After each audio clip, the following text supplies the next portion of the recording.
Halo semuanya, di video kali ini kami akan bercerita mengenai hama tanaman pala. Dengan anggota kelompok Ayu, Ajeng, Nabila, Dava, dan juga Rizky dari kelompok 7. Tahukah kamu apa itu tanaman pala? Secara morfologi, pohon pala atau nama latinnya Myristica fragrans Hout merupakan tanaman daerah tropis yang berjenis kelamin tunggal dan berumah dua, sehingga terdapat perbedaan jelas antara pohon betina dan pohon jantan.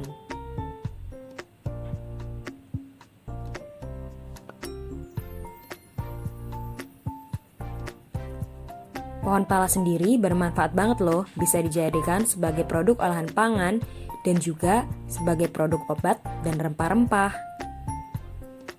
Sebaran Myristica fragrans Hout di Indonesia ini cukup merata, khususnya di Papua dan juga Maluku. Buah pala yang dihasilkan terkenal memiliki mutu tinggi, sehingga inilah yang paling banyak diminta oleh pasar dunia.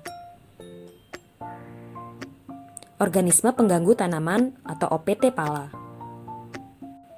Yang pertama adalah rayap atau Cryptothermes sp.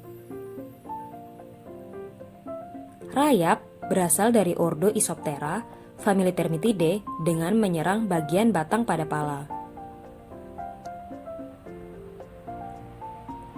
Rayap sendiri memiliki siklus hidup berawal dari telur, kemudian menjadi nimfa atau larva yang kemudian akan dibagi menjadi larva pekerja, prajurit, dan fertil.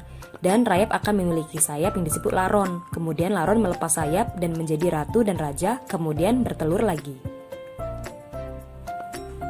Gejala serangan pada pala ditandai dengan terjadinya bercak hitam pada permukaan batang, dan jika bercak itu dikupas, maka sarang dan saluran yang dibuat oleh rayap akan terlihat. Serangan dimulai dari akar tanaman hingga masuk ke pangkal batang dan akhirnya sampai ke dalam batang. Terdapat jalur rayap yang diselubungi tanah di sekitar atau di sepanjang batang atau ranting.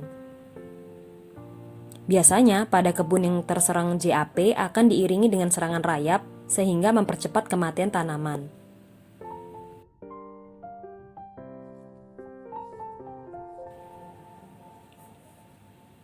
Pengendalian yang dapat dilakukan adalah pengendalian secara mekanik dengan cara membersihkan batang, khususnya pangkal batang, dari kotoran sehingga tidak menjadi makanan sementara bagi rayap.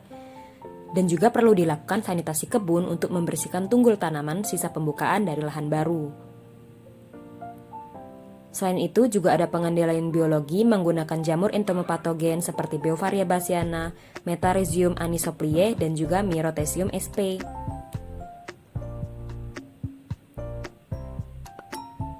Cara lain yang dapat digunakan adalah pengendalian hayati dengan aplikasi pestisida nabati berupa minyak cengkeh, serai wangi, kayu manis, dan mimba dengan dosis 5-10 ml per liter air dicampur dengan sabun cair 9:1 dan juga aplikasi kitosan. Hama selanjutnya yaitu penggerek batang pala atau Bathosera hercules. Biologi Bathosera hercules. Telur berukuran 5-6 mm dan diletakkan pada kulit kambium dengan lama stadia kurang lebih 7-13 hari. Larva berukuran 6-10 cm dengan kurang lebih 9 ruas pada tubuhnya, berwarna kuning muda, kepala berwarna coklat kehitaman, dan lama stadia 35-40 hari. Pupa berwarna putih gading berada di dalam lubang gerekan, lama stadia 17-23 hari. Dengan imago berwarna coklat kehitaman, antena lebih panjang dari tubuhnya yaitu 4-6 cm, keperidian 170 hingga 270 butir selama hidupnya, dan betina mampu hidup sampai 6 bulan.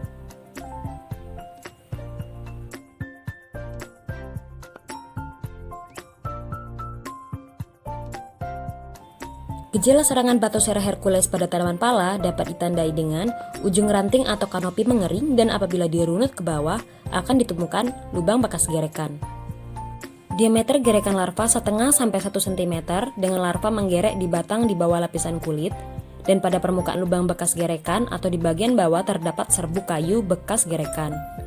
Larva menggerek ke dalam batang pala membuat rongga atau terowongan di dalam batang.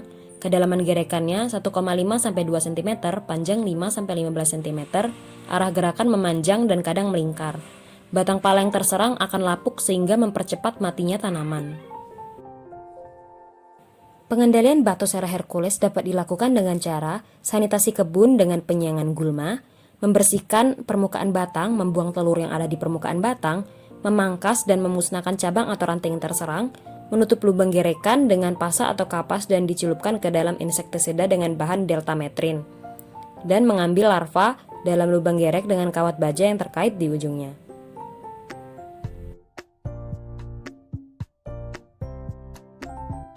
Pengendalian Bathysera hercules pada tanaman yang sudah menghasilkan dapat dilakukan dengan infus batang dengan metabolit sekunder Beauvariebaceae, Trichoderma sp, Pseudomonas sp, dengan perbandingan 1:1:1, konsentrasi 5-10 ml per liter air, dosis 500-600 ml, interval 1 bulan diulang sebanyak 3 kali, dan juga bisa dilakukan dengan infus akar, ujung akar yang sehat pada 4 arah mata angin dipotong kemudian diikat katok plastik yang berisi dengan metabolit sekunder tadi.